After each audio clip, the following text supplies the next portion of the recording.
Hello everyone, welcome back to the channel and welcome to what will be the last ever video at Berrow Motors, at least while I am the leaseholder.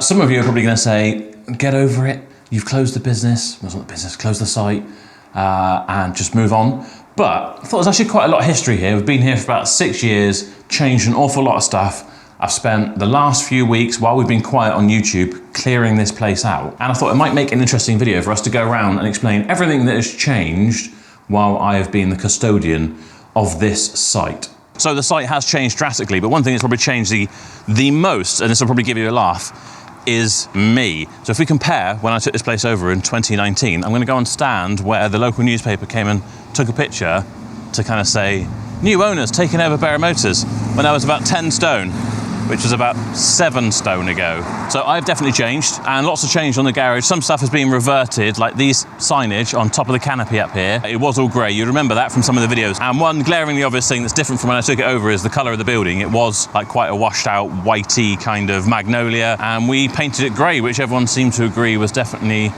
the way to have gone. Another massive change was reception. It was a very strange setup in here when I took it over, so we completely changed it. So when I took it over, this place was still selling red diesel, at least so we thought. So there was like a chip shop counter across here. I have got a picture somewhere, it's not the best one, but essentially you would stand here as if you were handing out, you know, pie and chips. And they had all kinds of stuff in here that had just been around for donkey's years. Had a blue floor down, which you might just about be able to see through this hole that Jason's worn here. How Jason managed to do that when we were here for about 4 years, with no holes whatsoever, and Jason sits there for about 18 months, 2 years, and literally wears a hole in the floor.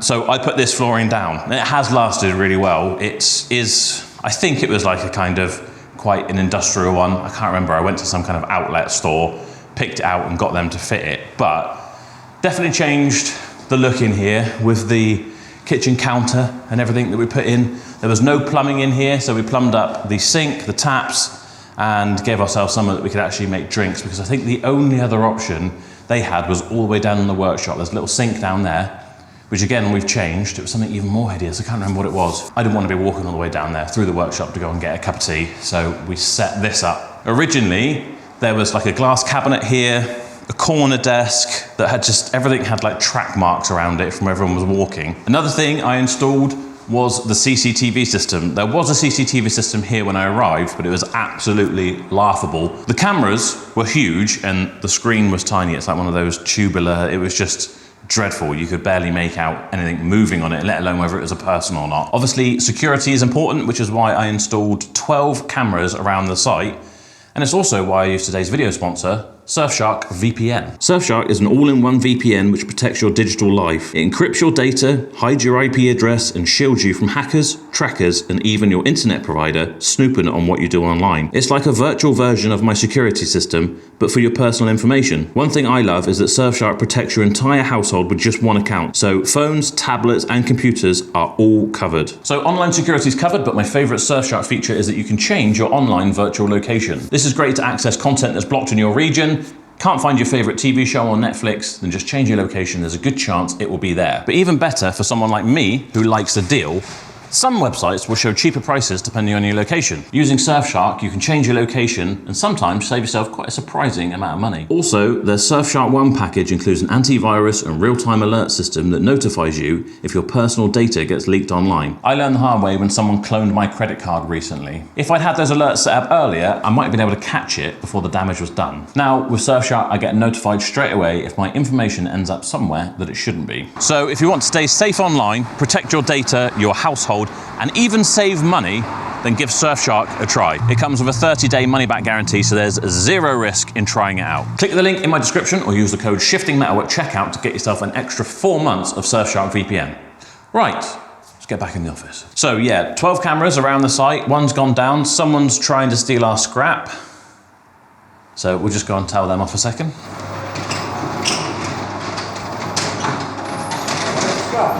It is, yeah, but we'll take it ourselves. And that is why security is important. Spotted him doing that and saved ourselves a few quid by it being stolen. So that's been invaluable. I used to have it set up over here. I have my desk, one of these corner desks that was here that we bought from Kate.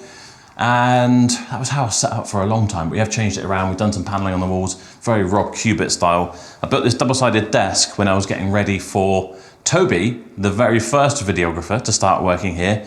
And for a good year, we sat here, sort of face-to-face computers, just in this room, before Jason, who's behind the camera, was also going to join the team. We had to do that whole container and all that sort of stuff as the team kept growing. Behind you is the sales board, which obviously has no sales on it currently. I'm going to leave this here because it does cover up some of the cables for the CCTV where they go through into the workshop, and you know, who knows what the next person's going to do. There was loads of boards. These blue boards were here. I did buy them actually. I think like 20 quid a board, but we can just leave them here.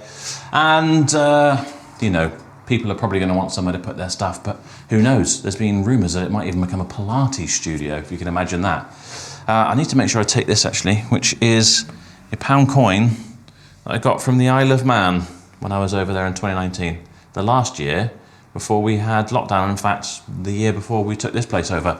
And I'm going to leave this here, just one of the very, very early weeklies. I had to break into a safe that had some money in it, this new plastic stuff. And where I was using the angle grinder, it actually melted that £10 note, making it pretty much useless. But we'll leave that there as a bit of a, I don't know, anecdote. I'm probably going to have to do a bit of a handbook for the new person who takes this place over to let them know all the quirks of everything. Like originally I didn't really know what that was, but then we found out that it's a vent for the heater that's in the workshop. Right, let's have a look in the showroom. So let's talk about when we first took this place over, and this was their tyre bay. So they had the tyre racking, had the tyre machines here, they had a 2-post ramp here, and that's why there's a recess in the ceiling above where we now put the hexagonal lights, because they would lift cars up here. All the oil drums, wipers, spark plugs, all that sort of stuff was out here. Because my dad lives local, I've been coming past this garage for years and years and years, and I always just look in this window and think, it just looks a bit scruffy, to be honest. You look in through massive glass windows and it's inside of a workshop, which also didn't seem that secure to me, especially as, when I took it over, there was 3 windows in this wall over here, and single pane just falling out the frames, essentially. I blocked those up. We dot and dabbed some plasterboard on this side just to tidy it all up, freshen it up, make it a bit more safe. And we obviously got rid of the 2-post ramp. In fact, we did get rid of it. We sold it because also needed to spend some money on other areas, but we just didn't need this extra ramp. At the time, it was just me and Dan, and we didn't need 4 ramps that there were here at the time. I was really chuffed when this was left here. Little Technics stack with some great speakers. This thing really kicks out some pretty good bass. Sounds absolutely amazing. But it was here when we got here, so we're going to leave it here, like a lot of things really.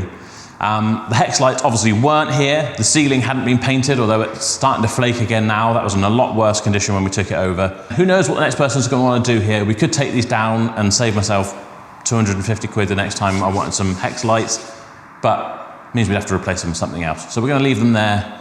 Hopefully the next person's a car dealership and they find them useful, but only time will tell. Another point in here is this door frame is completely new. Somewhere there'll be a picture, I know there is, and you can compare the 2 door heights, because this used to be here, and in fact on the other side it said mind your head. So I had this rough old door that had no glass through it that was about this high. So there's a good chance you were going to crack your head, and we just decided it's not too much work actually to redo the door frame, put a whole new door and everything in. And here is the workshop looking empty like you've probably never seen it before. It feels absolutely massive now, to be honest, and it makes you feel like, oh god, we could actually use this space. But then you start thinking about things like the roof, which was always in a bad shape, still is in a bad shape.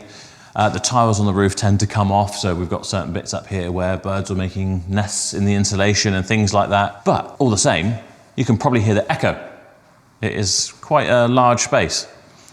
Again, a lot has changed. You might be able to see that these windows used to be this big. Again, single pane. So from here, like lower than waist height, was just glass, and they would have their like snap-on toolboxes up against those, which I just couldn't believe, and I thought we can't really leave it that way because, knowing my luck, criminal will come along and they'll smash that window and they'll reach in and they'll take someone's toolbox worth thousands, with thousands of pounds worth of tools in it. So we put new double glazed windows in and blocked up the bottoms. So that was 1, 2, 3, 4, 5 windows that we did. And then actually at another stage, there was a window down at the bottom here as well, and we just completely blocked that in because we thought we don't really need an extra window down the bottom, especially around the back of the building where it's likely someone will smash and get in. This single poster ramp was actually on that end bay there originally, and what was in here was a 4-post Bradbury ramp from probably before I was born. It was quite a useful bit of kit, but it was just very old and a bit dodgy, 3-phase. And it didn't have a cross beam, so it didn't have a jacking beam to get stuff up and work on anything. So in the end, it just seemed like it wasn't really the most practical thing for us to have in it, especially as it had its reservoir canister over here for all the hydraulic fluid. So you basically had a little walkway through here like this, and we thought we'd just end up getting rid of it. We put the 1 post over here, bought another 2 post and put it over there because the 1 post isn't the easiest thing in the world to use. You really got to crawl on the floor to get these legs out. But it's worked quite well for us with these 2 posts, two posts and 1 single post. We've got by for the last 5 or so years. And we've actually just had all of these serviced. So whoever takes this on, hopefully they do want the mechanical stuff because you've got to do them every 6 months, now due December 2025. I mentioned briefly earlier the sink unit. So this is where everyone would have come and had their tea and whatever. It wasn't this unit. This was something that had been living in an old industrial unit that we had for years because we had a plumbing company. And it was just one of these flat pack kits. I don't know what it came from. It might have been from a contract job or something, but perfect to just bang that in here. And give someone to actually wash your hands, put a little hot water thing on there, because I don't think we had any hot water microwave, as you can tell from the label. And we've got a screen, which I've left here. So you can see on the screen, there I am. So when it was just me and Dan in here, we had another screen just above the door as you walk into the workshop. Because there was just 2 of us, a lot of the time we would just lock the door and go off and collect a car or do a delivery. But other times you'd have one person working down here, maybe like sanding some wheels or whatever, and someone might walk in reception. So we had a doorbell that people could ring, but quite often they would just stand there and they'd wander in the back office and they'd just let themselves around wherever they wanted looking for someone, but you couldn't hear them from here. So that's why we've got a screen up here. I'm leaving that one, taking the other one, just so you can, kind of figure out what's going on, depending on how many people you've got here. When we had someone on reception all the time, it wasn't so much of a problem. There used to be a mezzanine all the way across here, you can tell from these joist hangers.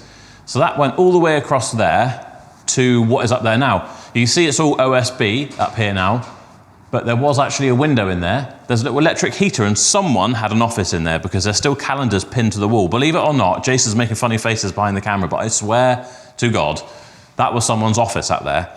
How long ago, I don't know. It had a little window and it even had stickers on the window, that someone's clearly it was their admin office. I mean, there's enough space up there, but I just, you wouldn't trust the floor, especially considering this bit did fall down at one stage. I think just from a bit of water getting in under the tiles. And this is a post that I actually welded together. It's 2 of the legs from the 4-post Bradbury ramp I told you about earlier. We wanted to jack this up, but because a beam in the middle had cracked, we've ended up putting this thing up and welded these 2 together in order to create a kind of support leg, which we bolted down. It's kind of like the best we could do, really, because we are on a insure and repair lease, so we had to make it right one way or another. And I think in the end it's worked out better. The other problem, the reason why it came down is there was just tons of stuff up there. And in fact, in recent videos, you might have seen this bit of ceiling was hanging down. And that's because in there was all sorts that previous users of this site had just thrown an absolute ton of stuff in, and it was just bringing it down. So we've now had it down, got the stuff out, and we've kind of propped it all back up and made it good again. This is the tyre racking over here that was out the front. We've used it for many years now. It is good stuff, but where we're moving to now, I think I don't want to get in the habit of storing tyres. Even here, we would store some part warns. And in those early days, I really wanted part warns because we were selling cheaper cars, and part warns just seemed like a way to save money, especially if I could buy them in bulk. Never actually did, but every tyre that we took off that we'd maybe put a matching set on, we'd keep the old ones, we'd mark them up and put them on here. But very rarely do they ever get fitted to anything. So we just ended up with a massive collection of tyres. And I feel like if we were to take the tyre rack, that's just all that would happen again. So I'm going to try and avoid that this time round. I almost forgot. When we came here, so this wide and I'll come back past you. So it's actually really long, longer than I remember. All the way back here was a pit, which you can imagine hadn't been used for a long time because there was a 4-post ramp there, so you couldn't get past that. And there's no door here. Now imagine at one time, there was a door in there, and now they've blocked this up. Especially as that's block, and that's block, but everything else, it's not brick actually. I honestly don't know, but there could well have been a little door here. This garage has been around for so long that cars used to be about that wide. So maybe they used to use it on here.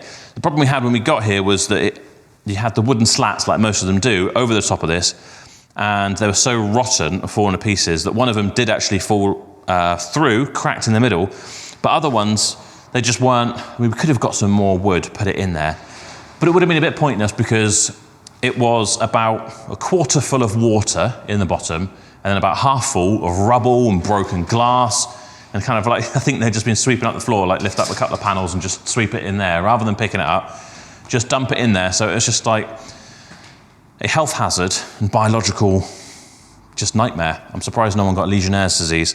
So we spoke to the landlords and said, look, we're gonna fill that in. Is that all right? Which they were happy with. So we filled it in with more rubble and we've concreted it in.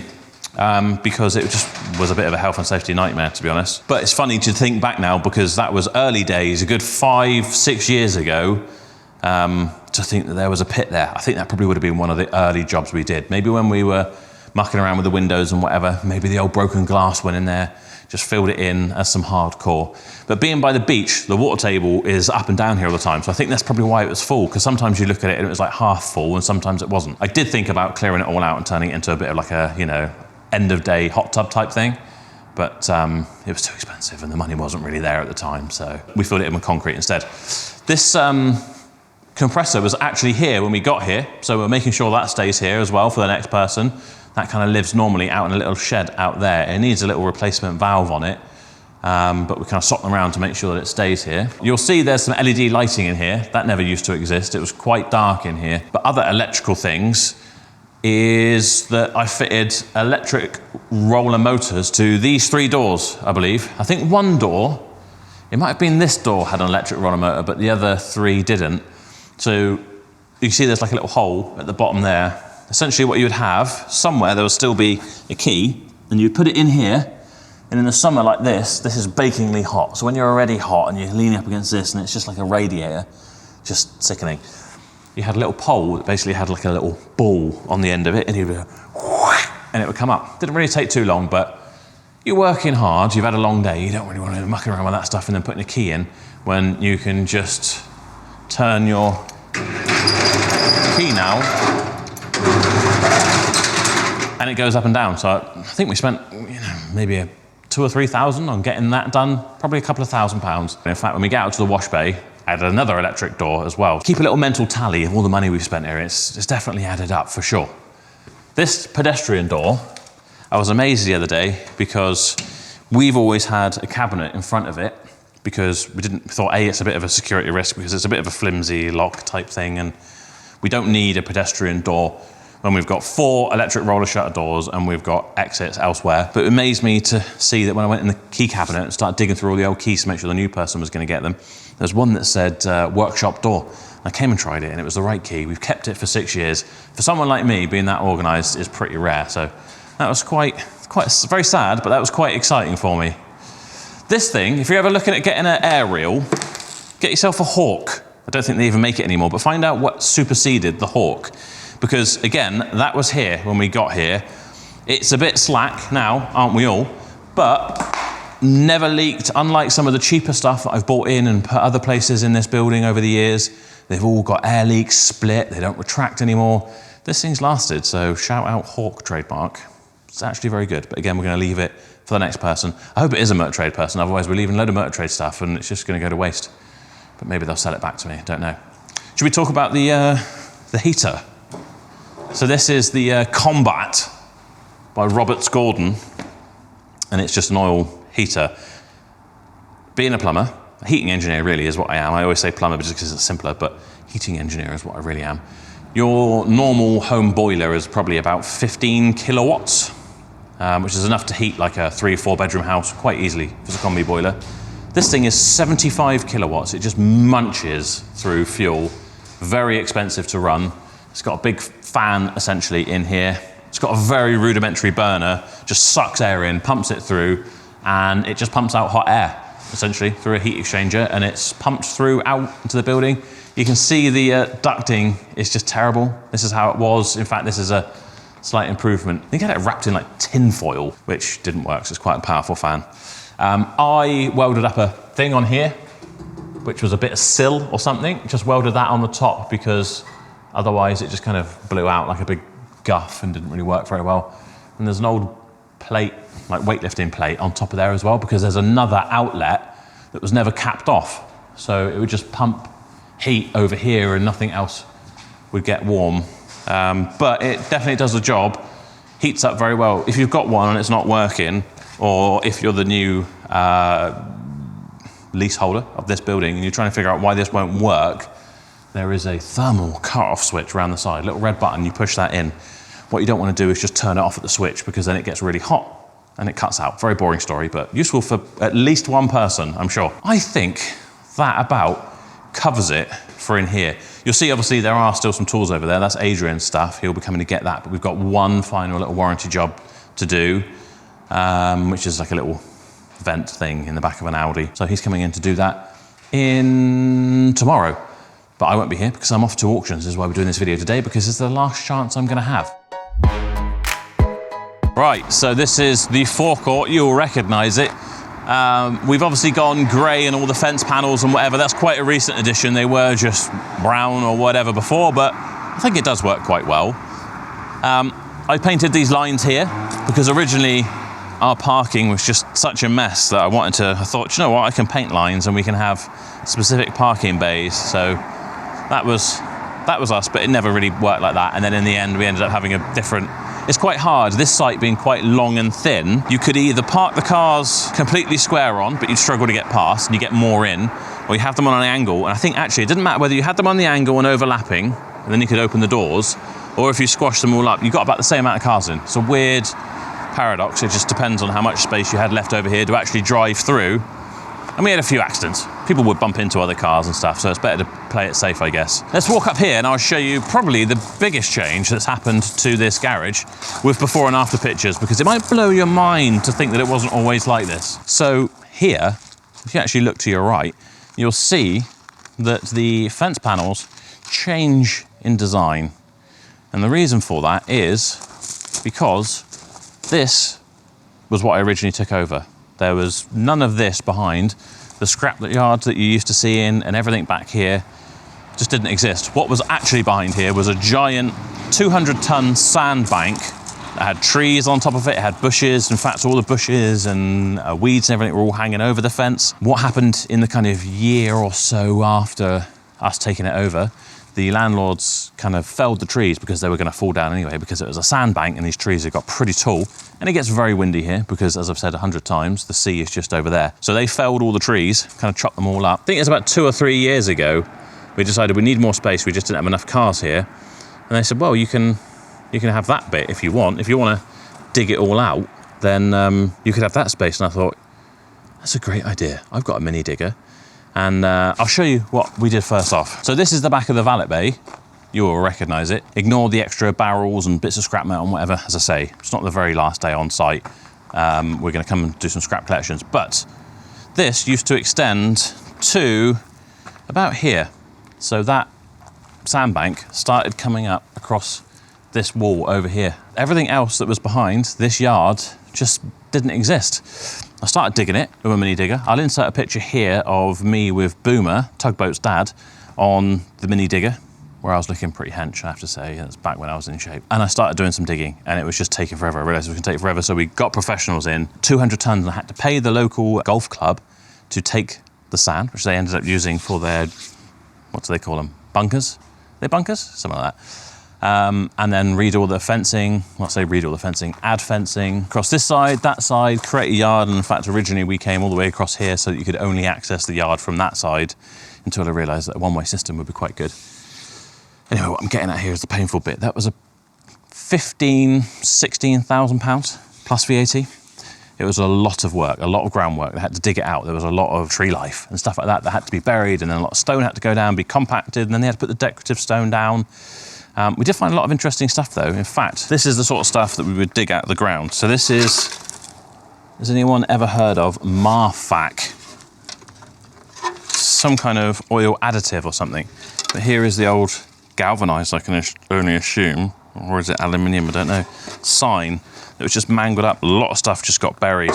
Found loads of bottles, found a number plate for a car. I'll tell you about that when we go back inside. But yeah, there's just absolutely tons of stuff from that just been put in here over the years. Like I say, we have got a load of oil drums and stuff to get rid of, but even at this stage, I think the whole site is 10 times tidier than when we took it over. There was a dozen oil drums full of oil when I took this place over. Obviously, it was difficult circumstances, and I did kind of say, just don't worry too much about stuff. You know, if you're struggling to sort stuff out, don't worry, we'll sort it out when we get in here. So that's what we did, essentially. So I can't really knock that at all, but there was quite a lot of work to do to get this up to scratch. Let's have a look at the valet bay, because there's been some changes there as well, as you might expect. And then for the majority of you who have never been to Berrow Motors, a lot of you will have come and visited us. We'll show you just the exciting stuff, like the toilets. So welcome to the valet bay. This has all been enclosed by us. Everything you can see that is timber. To be fair, there used to be this perspex thing across here anyway, on top of the fence panel. But it was just a concrete pad with some box section stuff. I bought this second-hand roller door from someone for about 150 quid. Had to drive all the way down to, I don't know, I want to say, it was even further than Plymouth. I can't remember where it's from. But I then welded up this frame to match the door because we had the opportunity to do that, which stops the wind, gave us a bit more security, and gave the valet something that could actually work when it was wet, although it still just blew in here and just wasn't really the ideal solution. But it served its purpose, and now you have got like a little enclosed building. If you want to close the end off there and have a second little workshop, you could do. Can't remember exactly when we did this, but I will add pictures because I'm sure I had some when I was welding up the frames and stuff. But as with everything, being around the sea, it's got pretty rusty now and looking a bit tired. But in fact, was that? No, that was my work. I'm trying to think which bits are original and which aren't. That's original, that's something I've added in. But yeah, I definitely think it's improved it. We added the lights as well and added power out here so that we actually had somewhere to run all the stuff, because originally I think they were running everything from in here with an old steam cleaner they had, which I did buy of them, and actually when you opened it up it was just like literally a bag of rust inside. So yeah, we got that set up, so it's a bit more kind of purpose built. And again, around this side we've painted the building grey. You'll see where the windows were, we've vented that out and everything, and just looking a bit neater. This yard out here on the mechanic side has always been in really bad shape. The tarmac's just completely deteriorated and falling apart, but tarmac is incredibly expensive, and it's, again, not something I really wanted to invest in, putting fresh tarmac out of it. It would have been lovely. It would have made this space an absolute dream, as with the front where all the fuel tanks were, and it's kind of sunken in. Would have been nice to sort it all out, but again, not my building, so you gotta rein it in sometimes. Let's have a look at the customer toilet first. So you can walk all the way around. Don't look in there. That's the mechanic's toilet. But this, somewhere, there's a picture of like me and my dad leaning here when we first came to view this. If you go over that side, Jason, you'll see. I think my dad might have been leaning up against this toilet block here or something like this. I was looking through the pictures earlier, and I'm here talking away just to show you that that's all there was, essentially. It's really not glamorous. It's an outhouse, really. It's not even attached to the building. Sometimes you see the disappointment on people's faces when you'd say, but have you got a toilet? And they'd start walking through to my back office. Like, that's not the toilet. The toilet's outside, through the rain, all the way around to the back of the building and into an outhouse. But I did try my best. I put a heater in here. We also fitted hot water. So both sides, I'll show you on the other side where the hot water tank is. Feeds both sides. This is one of those areas that still needs a proper clean out before we go. But fitted a nice little shelf. Come around here. Come on, Chase. Don't look at that bit because the vent for some reason has fallen down from the ceiling. But put a nice little shelf, nice little baskets. Put ladies' sanitary stuff in. If you own a garage and you haven't thought of this, ladies' emergency sanitary stuff, I think will, not that anyone's ever thanked me, but it's been used, so I know that it's been in use. So that stuff, it can be a godsend. for a lady, if she's out and about. And just very considerate, I think. So that's been in there for years. Boxes, just get yourself down to Lidl or Aldi. They're cheap. Just get yourself some stuff. Yeah, there's not much to tell you in here, really. Paper hand towel thingy. It's never really changed. We've given it a spruce up with a lick of paint over the years, put a new light in. One thing I can tell you, which you won't be able to see, but if you ever have been here, you will have seen that on this wall, as you sat down on the toilet and looked at the wall, were 3 American hubcaps that I bought from like an old punk rocker guy in Bristol. If you want to find out about him, look up a place called Rockaway Park. Used to do a lot of business buying vans off of him. Now he's got this commune place. It's just really cool. They just make stuff. It's like dream life for me. So I bought those from him and they were always on the wall in there. They've been there for like 5-6 years and now they're off. There's just little screws there now. So this is the staff side, as it were, which it's much the same. We've actually ended up putting a new toilet in here. This is the side where the water heater is. Luckily, having a plumbing company, I was able to get Duncan, my plumber, in to do that. Here is the floor scrubber thing that was here, up in that loft office space. So that will stay. This can probably go in the bin, actually. We put a lock on here because whoever was here before had obviously made a... Well, I don't know what happened, really. But we let the local post people use it because they're out on their rounds and we've got a toilet here and they were like, can we come in and use it? Like, yeah, of course you can. And the people on their bin rounds used to come in and help themselves. But then it got to a point where obviously everyone was like, yeah, there's a toilet there, you can use that.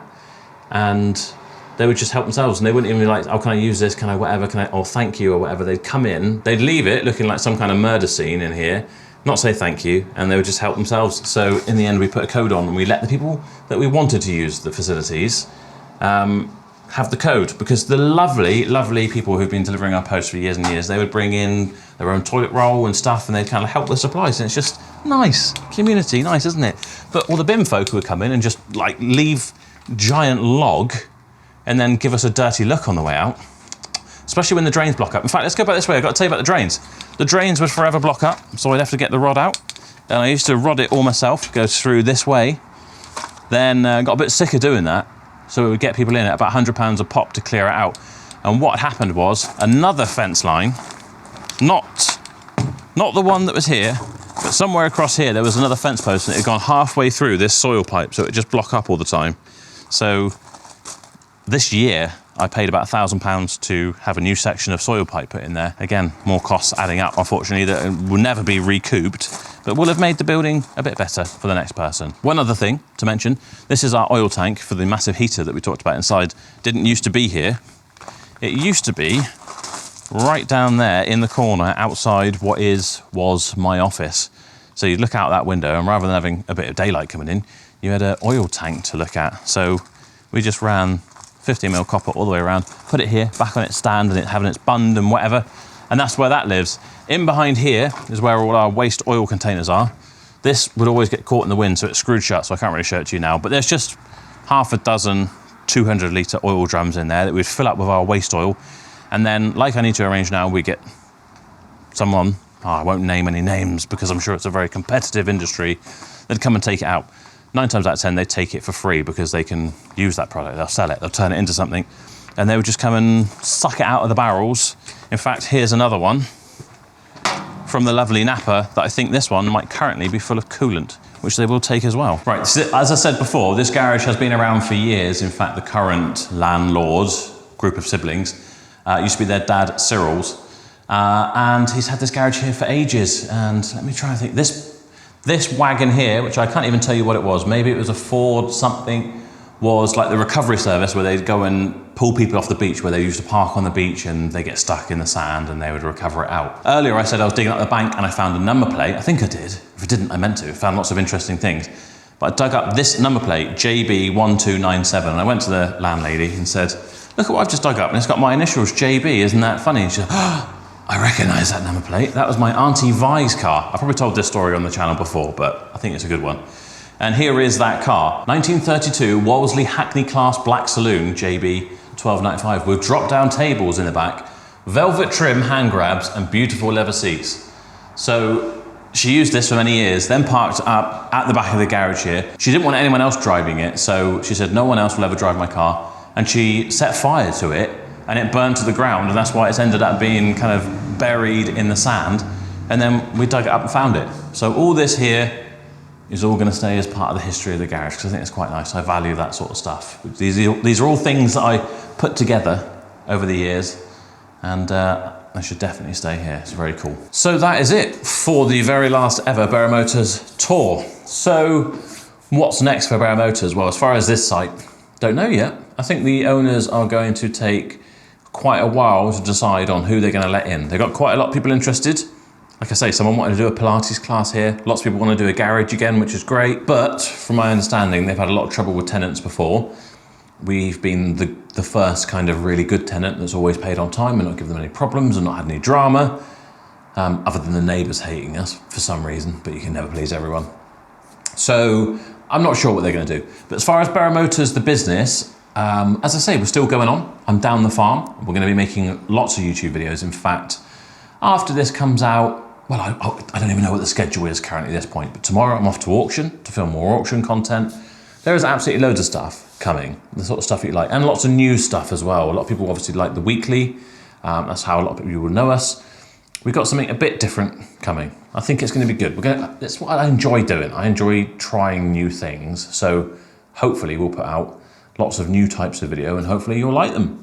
But if not, you'll tell us and maybe we'll adapt. A lot of people have asked, so who's staying and who's going, which is a very fair question. I didn't really want to get into it before everyone else have found their new job and all that sort of stuff and talk about it. Obviously, I was a bit rushed into kind of getting this news out and had staged it out. It wasn't a rushed decision for me to make. It just was rushed because people get wind of it once I told the staff, and then there was a newspaper article, then there was a Sun News article. But I think it'll be okay now. So essentially, everyone who worked for Berrow Motors has been made redundant with, really fair redundancy, and they're moving on to something else, another job. So that includes Jason, salesman, Steph and Adrian, the mechanics, Dan, who was a bit of a right-hand man, every bit of everything, did transport, and Charlie has been made redundant from Berrow Motors, but has come on with us at the YouTube company down at the farm because he was good at making videos. He really wants to make videos, and what we're essentially going to do is help set him up so that he can get his GM detailing off the ground, help him make his own content because he's got a great work ethic, and you seem to enjoy having him on your screen. So we're going to help him out with doing that, which is going to be a part-time thing, essentially. That leaves everyone else at Inside Line Media, which is Jason, who's behind the camera, Toby, Hamilton doing competitions, and Ben, who is doing mechanics and all of that sort of stuff. So, the end of an era. But the good news is, we are pretty much finished with clearing this place out now, which means that I now have time to crack on, start getting out some really good content for you. Although we do have a lot of other things coming up. We've got the Motor Trade Millie as well, which is the charity rally that I've set up, which is 1,000 miles in cars that cost £1,000 or less, which we're then going to auction off for charity. Currently we are supporting a local lad called Marley, who has just had a brain tumour removed and needs all the help we can get. So that's who we're going to be supporting. In fact, if you want to help out with that, then you can check out Feel Good Competitions. We've still got a Porsche 981 Cayman available for the moment, which is supporting Marley as well. So that is it for this video. Thank you so much for watching over the years while we've been here at Berrow Motors. This isn't the end. In fact, I'm going to put up a picture here of the previous unit where I came from to come to Berrow Motors. And it wasn't the end then. This isn't the end now. We're just changing what we're doing. This is what happens. I really feel positive. I'm quite excited, and I really feel like this is just the beginning. So I can't wait to show you some of the new content we've been working on. I'll see you then.